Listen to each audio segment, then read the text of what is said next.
ఓం శ్రీ పరమాత్మనే నమః. ఈ ప్రపంచంలో పుట్టిన ప్రతివాడికి తన జీవిత కాలంలో ఏదో ఒకటి సాధించాలని ఉంటుంది. దాన్నే జీవిత లక్ష్యం అంటారు. కానీ చాలా మంది ఏ లక్ష్యం లేకుండా జీవితాన్ని వ్యర్థంగా గడిపేస్తుంటారు. జీవితంలో వచ్చే ఒడిదుడుకులు తట్టుకునే శక్తి లేక మత్తు పదార్థాలను ఆశ్రయిస్తుంటారు. ఇంకొంతమంది తాము చేరాల్సిన లక్ష్యాన్ని నిర్దేశించుకొని దానికి అనుగుణంగా తమ జీవన విధానాన్ని మలుచుకుంటారు. మనం అసలు ఎవరం, ఎక్కడి నుండి వచ్చాం, ఏం చేస్తున్నాం, ఎక్కడికి వెళ్తాం అనేవి ముందు మనల్ని మనం వేసుకోవాల్సిన ప్రశ్నలు. ఈ ప్రశ్నలు వేసుకుంటే గనక దాని లక్ష్యం ఏమిటి? ఆధ్యాత్మికత అవుతుంది. ఈ ఆధ్యాత్మికతను సంపాదించాలంటే మనం ఎటువంటి జీవన విధానాన్ని అనుసరించాలో కృష్ణ పరమాత్మ ఈ అధ్యాయంలో సూచించాడు.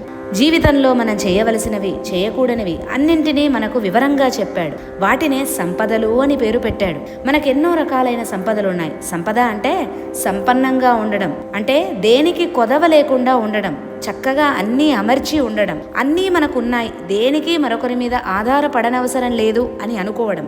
ఈ లోకంలో ధనం, ఆస్తులు, భార్య, పిల్లలు, బంధువులు, పదవులు ఇవన్నీ సంపదలే. కానీ ఇవి లౌకికమైన సంపదలు, ఈ ప్రపంచంలో మాత్రమే ఉపయోగపడేవి. వీటి వల్ల సుఖం దుఃఖం రెండూ కలుగుతాయి. కానీ దైవీ సంపద అని ఒకటి ఉంది. దానివల్ల కేవలం సుఖం మాత్రమే కలుగుతుంది. దైవీ సంపద అంటే జ్ఞాన సంపద, సద్గుణాలు కలిగి ఉండటం, ఉన్నదానిలో తృప్తిగా ఉండటం, లేని దాని కోసం పాకులాడకుండా ఉండటం, అనవసరమైన విషయాల గురించి ఆలోచించకుండా ఉండటం, మంచి శీలం కలిగి ఉండటం. అలాగే ఆసురీ సంపద అని కూడా ఉంది. అంటే దుర్గుణాలు, రాక్షసత్వం, క్రూరత్వం, హింసా ప్రవృత్తి, మత్తు పదార్థాలు సేవించడం, ప్రతిదాన్ని ద్వేషించడం, అమితమైన కోరికలు కలిగి ఉండడం, అవి తీరకపోతే కోపాన్ని తెచ్చుకోవడం, ఆ కోపంతో మానసిక అశాంతత పొందడం, వికృతమైన ఆనందాన్ని శారీరకంగా పక్క వాళ్ళని హింసించి మరీ పొందడం. వీటి గురించి వివరంగా తెలుసుకుంటే వేటిని మనం అవలంబించాలి, వేటిని విడిచిపెట్టాలో చక్కగా తెలుస్తుంది. అందుకే